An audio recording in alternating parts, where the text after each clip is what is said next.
One विभाग ने दतोदा हरसोला में क्लच वायर फेंस में फंसे तेंदुए को बचाया। राधा मंडल रेस्क्यू टीम ने दोपहर 12:30 बजे लगभग 5 से 6 साल की एक मादा तेंदुए को सफलतापूर्वक रेस्क्यू किया। रेस्क्यू टीम महू और इंदौर के फॉरेस्ट अधिकारियों के साथ मौके पर पहुंची। दतोदा हरसोला रोड के पास तीखी पहाड़ी पर तेंदुआ क्लच वायर फेंस में फंस गया था। तेंदुए को पिछले पैर में कुछ चोट के निशान और सूजन मिलने के बाद मेडिकल जांच के लिए चिड़ियाघर ले जाया गया। डीएफओ प्रदीप मिश्रा ने रेस्क्यू ऑपरेशन की जानकारी दी।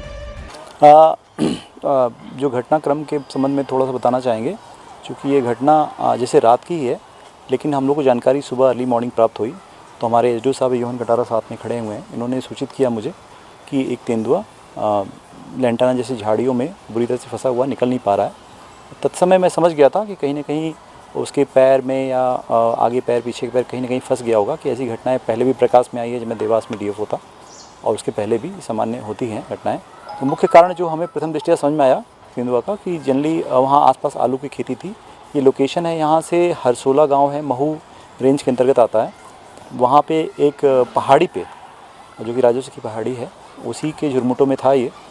और जो एक जंगली क्या होते हैं, किसान अपने इस समय आलू खेती होती बहुत ज़्यादा है, तो उस जंगली सूअर का प्रकोप रहता है, वो आते हैं, उनकी फसलों को नष्ट करते हैं।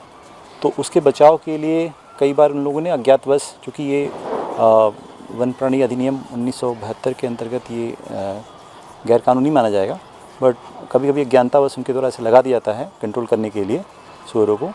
और बट इसी में दुर्भाग्यपूर्णवश ये तेंदुआ उसमें पकड़ में आ गया और हमारी टीम तत्काल वहाँ पहुँची पूरे अपने रेस्क्यू इक्विपमेंट के साथ। और चूँकि ऐसे मोमेंट में ऐसा था कि उसे बिना ट्रैंकुलाइज़ किए हुए हम लोग निकाल नहीं सकते थे, तो एक्सपर्ट टीम द्वारा उसको ट्रैंकुलाइज़ किया गया।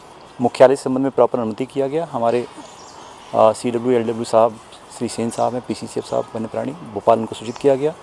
हमारे अपर प्रधान मुख्य संरक्षक वन्य प्राणी श्री कृष्णमूर्ति साहब को भी सूचित किया गया, उनसे अनुमति भी दिया गया। लेने के उपरांत पूरा रेस्क्यू कार्य किया गया।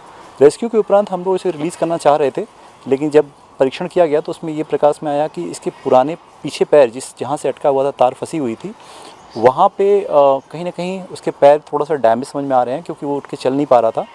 तो अगला कदम हम लोगों ने ये उठाया कि तत्काल इसे इंदौर जू में उसे ले आया गया बाई प्रोटोकॉल। और यहाँ डॉक्टर साहब उत्तम यादव जी हैं, उनके मार्गदर्शन में इसका इलाज कराया जाएगा और मुझे उम्मीद है कि ठीक हो जाएगा। अगर बोन फ्रैक्चर की संभावना बनी होगी, जैसा देखने में लग नहीं रहा है, अगर ऐसा आता है एक्सरे में और सब्सिक्वेंट इन्वेस्टिगेशन में, तो उस हिसाब से इसको उपचार दिया जाएगा और उसके बाद नियमानुसार इसको किसी अच्छे वन क्षेत्र में रिलीज़ कर दिया जाएगा।